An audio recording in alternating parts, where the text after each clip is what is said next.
Good morning. Welcome in. I'm the Hermit Poet, and welcome to June 1st of the year. Can you imagine? It's already June 1st, and we are on Pivot Year Devotion number 152, and we're calling it The Path Behind You. Okay, the path behind you.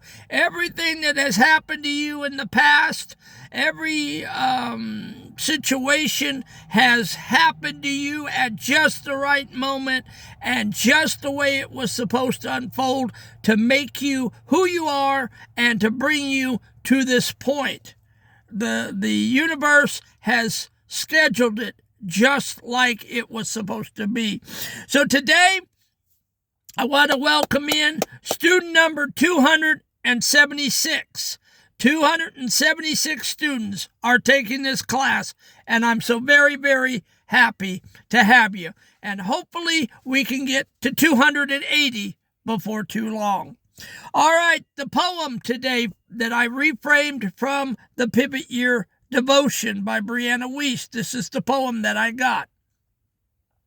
The ink is dry on every list of ghosts I fought and ghosts I missed. The fears I swore would be my end, the broken hearts that wouldn't mend. I stood in storms and cursed the rain, certain I'd succumb to pain. But look at how the sky cleared out. It passed despite my darkest doubt. The twisted turns and jagged rocks, the heavy doors with rusted locks, they weren't just traps to hold me back or weights to make my spirit crack. They were the forge, the heat, the flame, the only way to build my name. Without the fire, I'd be cold. With stories left entirely untold, the magic isn't in the wind, it's in the breath after the sin. It's seeing how the wreckage laid, the very foundation that was made. Every no and every why was whispered by a different sky. I am the tool, the mountain ground. I once was lost, but now I'm found. And so if you are not a student of the Pivot Year, we've got 152 of them in the Pivot Year playlist here on the Hermit Poet page. So I encourage you to go over and to watch them and to do the applications. And so this morning we're talking about the path behind us. We start by looking at our worry list. If you're 12, that would be a test that you failed or a friend who walked away. If you're 60, it's the mortgage, the health scare, or the decade you spent wandering. Blue-collar life teaches us one thing: the job gets done. Whether you felt like doing it or not, time moved. You are here. The first point of this teaching is recognizing your 100% survival rate. Every end of the world scenario you faced has been a lie because the world is still spinning and you are still breathing. And that is so true, folks. I can't tell you how many times in 50 years of trauma, abuse, sexual assault, and school bullying that I thought my world was over, that I wished my world was over, and that if I had a way, I would make my world be over. But you know what? The universe kept spinning, and my world kept moving, and things kept going the way they were supposed to. I thought at times I was going to lose my mind. Sometimes, I'm not going to say I lost my faith in God, but I'll tell you, me and God had a lot of serious talks. And God's a big God, and he can take your anger. And boy, did I sometimes give it to him royally, because I could not figure out what was going on in my life. Why was I just being sucker punched every day, every week? Things were coming a mile a minute from my adoption all the way till I was about 33 when my last family member passed away. And then came the congestive heart failure and AFib. And so, but when I got the book, The Pivot Your Devotion, and I started reading it, it was an eye-opener. It explained to me why I went through what I went through, why you're going through what you're going through. It's exactly the way the universe, God, the man upstairs, Allah, has planned it. He's trying to get you to a point of maturity to where he can use you in a mission, in a goals and dreams and visions. He's got to mature you up. He's got to get you hardened up to where you have a testimony that you can get up and tell people something. If you've never been through anything, if you've never been through a test, all you're going to have is the monies. Okay? So, the necessity of the exact path. If we skip the bad parts, we'd miss the tools. Think of it like a mechanic's toolbox. You don't get the heavy-duty wrench because things are going smooth. You get it because something is seized up and stuck. If you hadn't gone through that specific twisted turn, you wouldn't have the specific strength you need for tomorrow. We often pray for the magic, but the magic is just the perspective we gain once we're far enough down the road to see the path. Oh, that is so good. Don't miss that. Because now, looking back hindsight, the path behind me is so much clearer. Hindsight is 50-50, or hindsight is whatever the number is that they say. But yes, I can see what the mess was all about. And I had a messy, messy life. But you know what? The hermit poet can see clearly now. I can see clearly now. Do. Yep, and I can't sing. And but yes, I can see clearly. I can look back and go, oh, so that's what this was all about. It was all about me getting to a point where I could sit with this book, The Pivot Your Devotion, and teach it and try to lift you out of your messiness and try to get you up off the floor, try to get you off the ledge from jumping, trying to get you from triggering. That's my mission and goal with the Hermit Poet page, and that's it. There's no hidden agenda here. What you see is what you get. There's no surprises. You either like it or you don't. You're either getting something from the teachings or you're not. It's either for you or it's not for you. But I love you, and I pray for you every day, and I pray that you will click the subscribe and like button and join us in the journey. The building the future you. The person you are today is a composite of every scar. We don't celebrate the trauma, but we honor the wisdom it paid for. This teaching isn't about everything happens for a reason in a cheap way.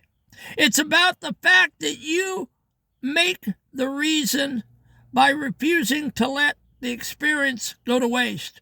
You are the architect, and the twists and turns were just the delivery truck bringing in the raw material for a stronger foundation.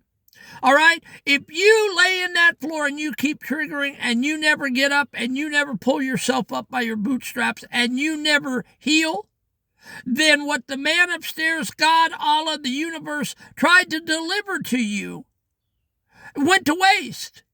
Do you understand that? You are wasting your testimony. You are wasting the people that can be brought into your life that you can help. Okay? You've got to get up and start believing in yourself, and you've got to say, I have a testimony. I have a story. Everyone has a story, and everyone can help someone. You'll reach people that I never reach. You know people that I don't know. And if you let your pain and sorrow, trauma, abuse, and sexual assault go to waste, you're going to feel horrible all the way to they put dirt on your face. And is that what you want? Do you want to trigger for another 20, 30, 40 years, or do you want to heal up? I want to heal up. I'm healed up. I'm healing up. Every day I'm getting better and better.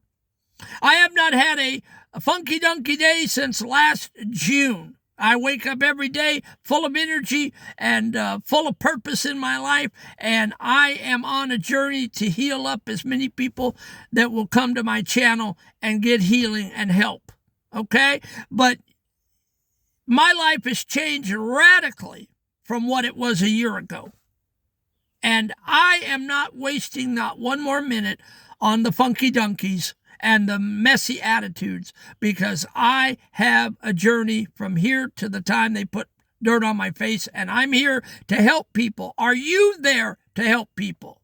Huh? Did you ever look at your pain and sorrow as a growing tool and a mechanism? Look back on what you've been through. Honestly look at it, meditate on it, and say, and with an open eye. Okay? Not with a biased, oh, poor me, oh, God, I'm triggering, Look at it with an honest eye. Go back from childhood on and look at it and sit down and analyze it and say, is this a testing and a trying period so that I can get to my mission in life? If you'll be honest with yourself, I think you can see it like the hermit poet sees it, because there's no other way to see it. If you don't see it this way, it's a waste.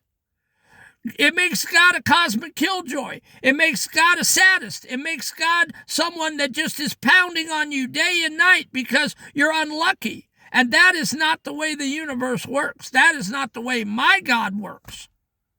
And you can look at it either way, but I think that if you can get to a point looking back and you can say to yourself, oh, wow, I grew from that testing. I got better from that testing. I am a new person from that testing. I want to help someone else get further down their trauma road. I think you'll see the purpose of your trauma. The application, then we're going to close it up. The then and now audit. Identify the ghost. Write down one thing that kept you awake 5 years ago or 5 months ago if you're younger. Something you were convinced was going to ruin you. Verify the status. Look at that situation now. Is it still a threat, or has it become a memory? Find the tools. Identify one thing you know now that you didn't know then. Maybe it was patience. Maybe it's how to spot a liar. Or maybe it's just the knowledge that you are tougher than you look. The step forward. Today, when a new worry pops up, speak to it. Say, you look just like the last one that tried to break me, and I'm still standing. I'll see you in the rear view mirror, and you can get through it. Trust me, you can. You're stronger than you think, and this too shall pass, and this too will not kill you. It's going to make you stronger. So look at these things in life as a testing, okay? And don't go down the oh, woe me, and what have I ever done, and why do I deserve this? Ask yourself, why don't you deserve this? Why don't I deserve? Are we special? No, we're not special. If someone can lose a child to cancer at 4 years of age, or someone can lose a wife or a husband in a car accident, or somebody can, whatever, why is it happening to them and not me? Am I special? No, I'm not special. I'm just like everyone else. And God, it says in the Bible, God rains down on the just and the unjust. He treats us equally. He treats us equally.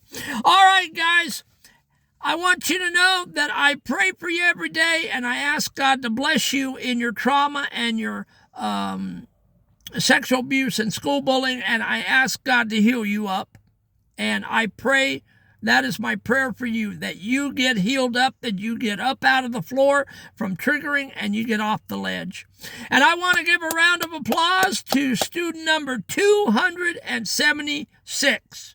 And they joined last night. I'm not sure who they are, but I want you to know that I see you and I love you and I'm praying for you, and thank you for putting your butt in the chair and looking at these videos. And I encourage you guys, before we close, Come and watch those 152 videos in the Pivot Year list. Bring a notebook, sit down in the quiet, and give them 14 minutes, and then do the application. And I promise you, because by reading the book and doing the book, I've totally changed over the last year since June. And I'm telling you, the book has been miraculous. If it had not been miraculous in my life, I would not be up here teaching it, because I believe in it so much. And if you will do what I say, I think you can move your trauma and school bullying, sexual assault, and triggering. You can move it down the road, and you can get a healing. I pray that for you. All right, guys, we will see you tomorrow for day 153. I can't believe that we are 6 months in to our New Year's resolution. It's amazing. Love you guys. Go out, show up, show out, and let the world know that you are here.